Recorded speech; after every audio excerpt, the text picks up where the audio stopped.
Dear brothers and sisters, we have many people sending questions through the net and through other means, and we try to address a few of them so that we're able to get a better understanding of the spiritual path. As you go on the spiritual path, since it impacts each and every aspect of our living, so many questions do come up, because we have a path in which people from all faiths and all walks of life come. They might have been brought up in different traditions, and sometimes when we try to put the path into our own way of life, there are questions that crowd up, and we wonder, should we go this way, should we go that way? So having questions is very good.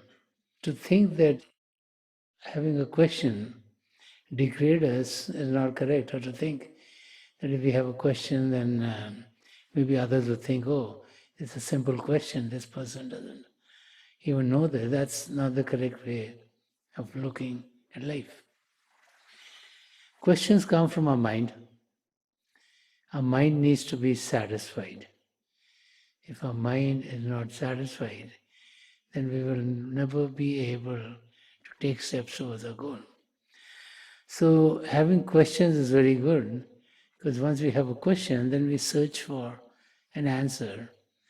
And once we get a satisfactory answer, then we have learned more about whatever the question was all about, and then our mind gets settled down a little bit more. It's the restlessness of the mind that we need to deal with. And as we meditate, it's the mind that creates all kinds of difficulties by sending thoughts to us.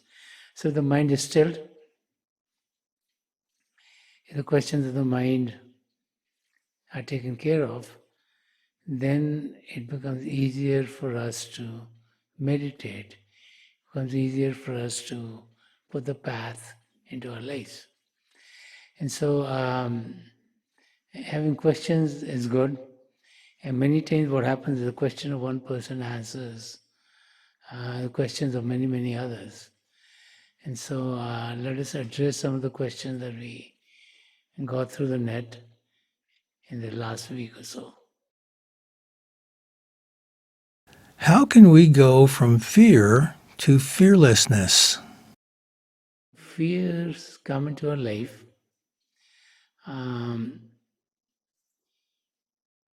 when we feel we are unaware of what is going to happen to us. We're always fearful about the future. Many people are worried about them being able to provide for themselves or their kids. Others are worried about their close family members who are aging, and then you find them having more physical ailments than before. Others are worried about if you have a family, if the kids are going to do well. And since we are not sure about our future, as a human being, is the mind that puts us into that state of fear.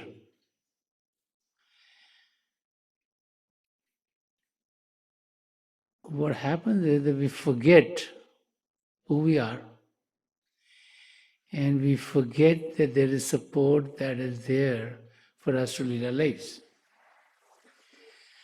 We, as we pass through life, start to think of ourselves as only the frame, as the body. And then, as life goes on, we find that we're getting more aloof and more aloof and more aloof the people around us. Yeah. This happens to everyone. And then, as we find ourselves of not getting the support or not having the support of those that we thought would support us, then we get more fearful. So the key is to get to a state where you realize that there is support coming to you. And that state is going to be only coming to us as we find a connection to that source of all support. And that connection comes as we meditate. So as we meditate, we rise above physical body consciousness. We recognize that we are not the body, but we are a soul. And that soul is full of love and light of God. So as we meditate, we start to experience the closeness of God. Yeah. Now, God the Creator is our eternal Father or Mother or Parent or whatever name you want to call God by. We're a part of God. And as we go on the spiritual journey within, the realization is there that God is always there with us. Because we can meditate at 4 o'clock in the morning, we can meditate at 3 o'clock in the afternoon, we can meditate at 11 o'clock in the daytime or at midnight. And we can connect with the two primal manifestations of God, that being the divine light and divine sound. And we can meditate whether we're in Chicago or Delhi or any other area. So when we are able to meditate in different places at different times and connect with the divine power, then the realization sets in that the presence of God is there in our lives. And when that presence of God sets in our life, then fear goes away. Because when we realize that God is with us, then there's nothing to fear. The realization that the one who created everything is with us makes us lead life fearlessly. Because then we know that no difficulties can come to us, nothing wrong can happen to us. And if there is a painful situation, it'll fade away.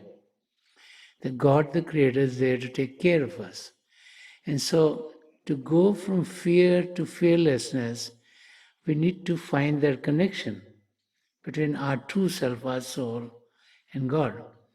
And as we find that connection, then we'll be leading our lives in which there is no fear, because we know that the strongest of the strongest is with us. And there's nothing to fear of anything, whether it be coming in the physical arena, or the mental arena, or the emotional arena, or even if we have problems in the spiritual journeys. We know that God is with us, and whatever is the right thing for us is bound to happen in our life. So fear goes away when we home into a fearless state. And that state comes in as we find the connection with the Creator. How can we live by the principle of sweet is thy will? When we understand the principle of living under sweet is thy will, and many of us, instead of sweet is thy will, think about sweet is my will. We're human beings, and so it's very easy for us to change the thy to my. And so we figure out to ourselves, if things are working as we want, then we are happy, there's no problem. Because we want something, it happens, we're good. We tell our kids to behave a certain way, they behave that way, we're good. As soon as they do something contrary to what we ask them, for we are devastated, because it's not sweet as my will anymore. And so most of our life, most people, because they're living under the force of the mind, just take those traits of the mind. The mind just wants everything for itself. And mind is always saying, oh, everything should happen which the mind feels is good for them. And so the mind is all saying, me, I should have this, everyone should listen to me, I know it all, I know more than anyone else. And so the mind is always, going around with that stuff, with all of us. Yeah. Every day, in your day-to-day activities, whether in a home or a place of work, to a person, a process looks very simple. And we explain it to someone, and they don't do it. So you explain it again, they don't explain 3-4 times, they start to wonder what's wrong with them. To us it looks simple, but maybe it's not that simple to the other person. Yeah. Or they might have a faster way of doing things or a better way of doing things, but since we are so used to doing things a certain way, we think that's the only way. Because we generally are unable to open ourselves up to new ideas, because we think we know it all. The mind will go, I know everything. Why do I have to listen to something new? I know this thing can be done this way. So if this is slightly contrary to that, then we get very upset. Okay? So the thing to realize, number one, is that we don't know it all. And that's very difficult for a human being to understand. But to know that we only know a small part, there's much more to life. Even if you look at our education systems, we generally go through schooling and go through middle school, and everyone learning the same stuff. Then you go to high school. Okay? Then someone takes science, someone takes maybe computers, someone's taking history and geography, someone's taking accounting. Right there, we're learning of different things. The people who are learning about science know more about science and maybe know nothing about history or geography, or hardly anything. The people who know a lot about history and geography maybe don't know anything about mathematics. So we become expert, and then we go to college, and then we go into even more specialization. And so we could go to bachelor's degree, which is supposed to be great, master's degree, which is even better, and then PhD, which is the pinnacle of all our education system, is to get a PhD. Okay. Now let's say we got a PhD in biology. Okay. Doesn't mean we know all of biology. By the time you get to that state, all you did is one small part of biology that you become an expert in. But we should realize there's a lot more that we don't know about. And if we first realize that, then we are open to other situations in our life.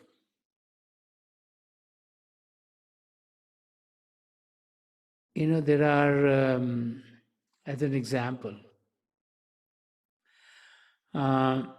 let's say we came to the center, and let's say our home is in Elmhurst. Yeah. Yeah. So to go back, you can take Napier Boulevard all the way to Roosevelt Road. You can make a right turn on Roosevelt Road and go to wherever you have to and get to Elmhurst. So if you don't like the highways, then you take those roads, right? Or you can come here, you can go this way on Napier Boulevard, take the highway. Take an exit on 83 and then get to Roosevelt Road and then go from there. Okay. Or you say, no, I want to see the beauty around me. You say, okay, I will go through the Arboretum. Okay, you can take the road which takes you around the Arboretum to see all the beauty.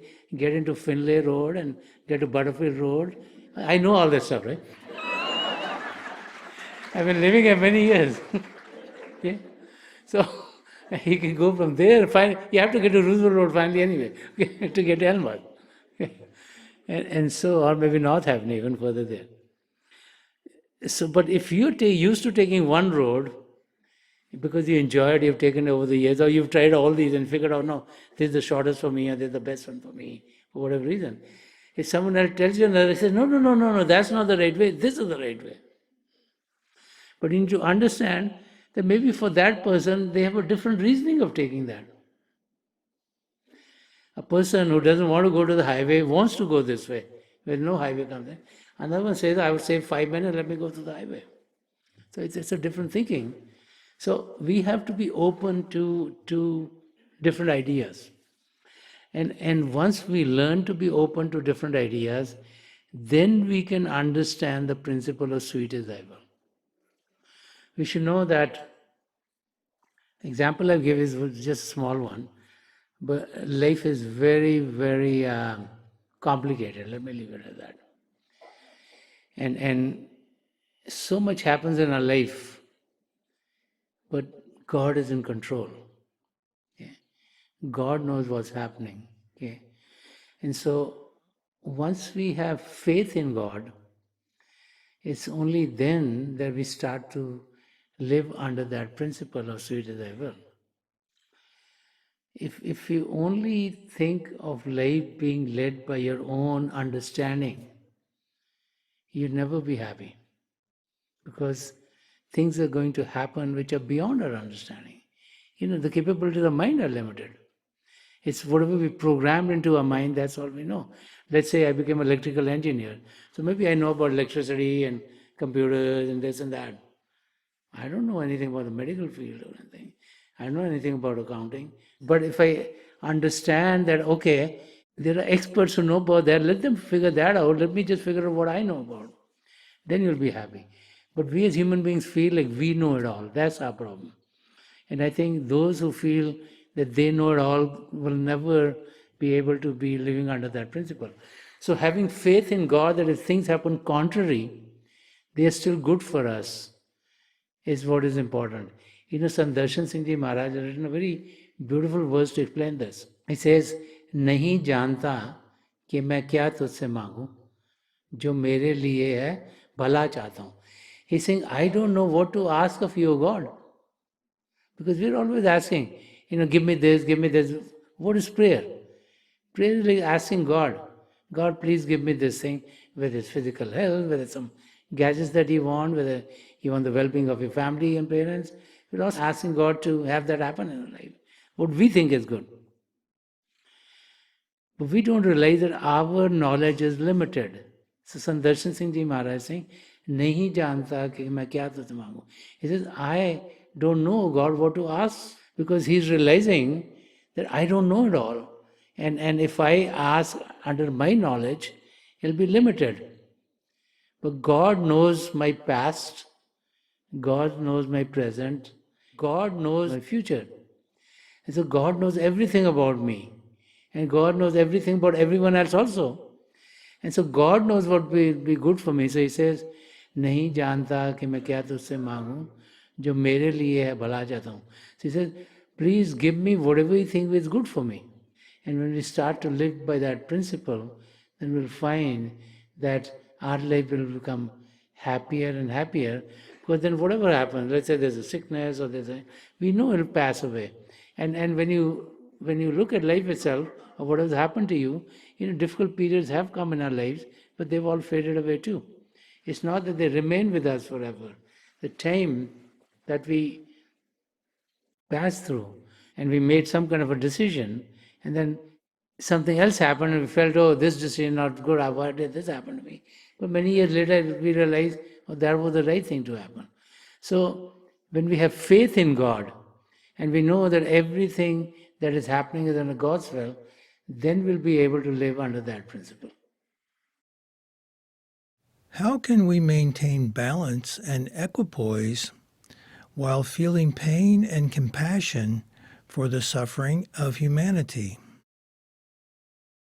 Saints have been saying that human beings were created so that we can care about each other.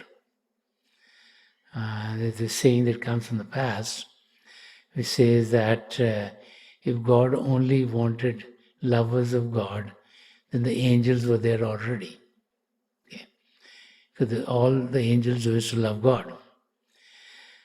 But they said that human beings were created so that we can be compassionate, so we can feel the pain of others, and to be able to deal with that situation. And then, as we feel the pain of others, let's say there's a war going on in some part of the world. When we find that out, then it hurts us, it pains us.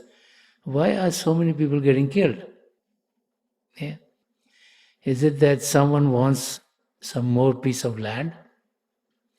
Is it that someone wants to show that their kingdom is bigger or their country is bigger in these days? Is it that two people don't like each other, so they start a fight, and these guys are maybe, presidents of some countries or something, so they have a lot of clout? And you start to wonder, and then the pain comes because we feel for the ones who are hurt. Many lives are lost. Many children lose their parents. Many people in the family lose their loved ones. And you wonder what is the gain?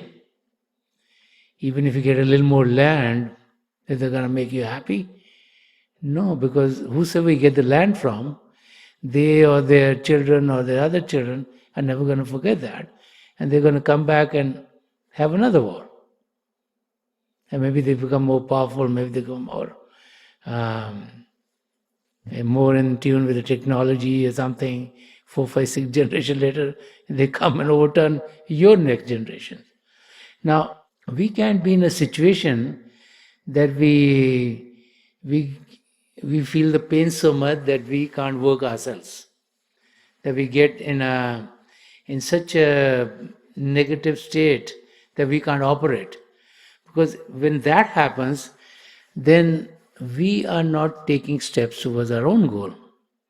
And so the key is to be able to understand that at our level, what is it that we can do to be helpful? Yeah. So sometimes we can help financially. Sometimes we can help with the clothing or materials or something to go to those who are having a very difficult time during the war. There are other times we can send maybe medical supplies, or if we have skills ourselves and if we are able to go there to help, we can go and help there too. So there are very many mechanisms of being able to help the situation. Now, based on our own situation, we have to see what mechanism seems to work well for us. Now, like not everyone can go into that scene to help because we may not have the skills. Okay? If you look back at history, there's always some turmoil going on someplace. In the old days, we did not know about it because the ways of communication were very different. You either got the newspapers, and maybe before the newspapers, someone had to come from some place to tell another place, okay, there's something going on there. But today, with the advances of technology, today we have the means by which we get to know things happening in every nook and corner of the world, wherever we're staying. So we today feel the pain much more than our forefathers did, because they were not aware of all that was going on. So today, we have to understand that even though we feel the pain, we can't get into a state of not doing anything, okay? And just stopping ourselves from going towards our goal and just stay home and feel bad. So we should take actions that make sense. Our life has to go on. We have to take steps towards our goal. But we should help. And whatever ways we can help, we should try to help that situation. So compassion means to be able to help someone. And war is just one thing. In life also, you find so many people who have a tough time putting a meal on the table for their families. So if God has given enough to be able to survive, then we should share with others. There are many other activities we can do. There are many children who need guidance. Okay? And sometimes children listen better to people outside of the family than people inside the family. How many kids say, my teacher said so? Well, they're looking to the teacher more than they listen to the parents. And so if you have the skills, then you can, let's say, in the evening guide kids or teach them mathematics or languages or other activities uh, to those kids who have difficulty in learning. That would be very good. You're trying to help their situation. There are many, many other situations. You can train kids who maybe never have an opportunity to get out of their neighborhoods and learn something, to be able to learn a trade. So if you're in a position, you own a company, maybe you can train some of these kids so that their life will get better. And I've seen many people who had no means of going forward, but when they were with some others who had means and who helped them get a better education, today they and their families and their children are very well educated, very well settled in life. So there are many things that we can do as an individual. So to be compassionate is to be helpful, and rather than just sit and say, oh, why did this thing happen, and this is so bad, and this should not have happened. We know this world is very complicated. To understand it totally is very, very difficult. This world is created by the Creator. We can't understand the Creator, so how can we understand the creation that God created? And so for us to think that we'll understand everything, I think never possible. So we should get to a state and know, okay, we can understand certain things, and what is it that will make our life better and the life of others better too. And so whatever means we have, we should be able to share, but we should make sure that our goal is not missed.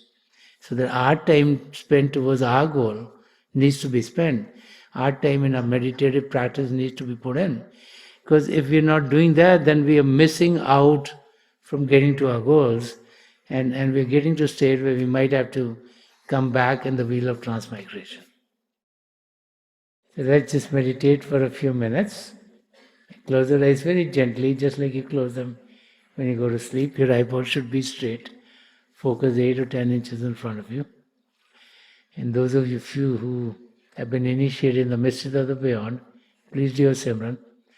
And those of you who are new here, please repeat any name of God that you feel comfortable with.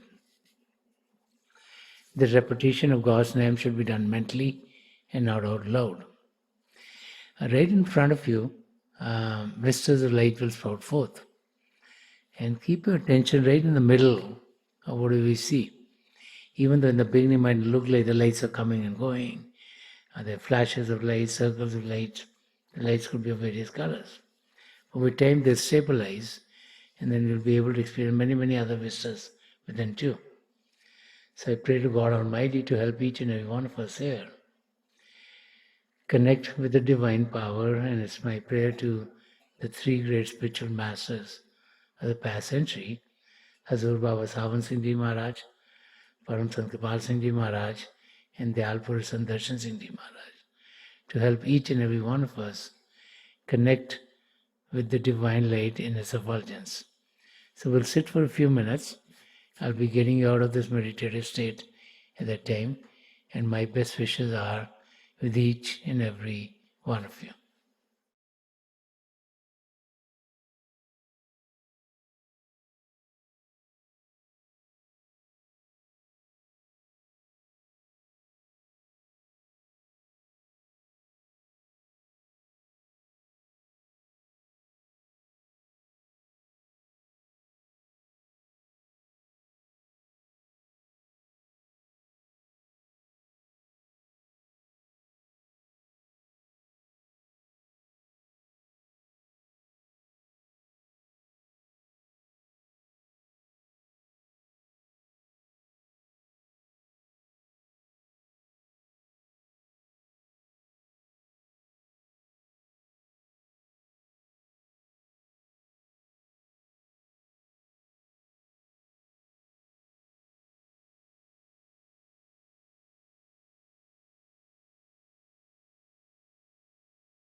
Please leave off.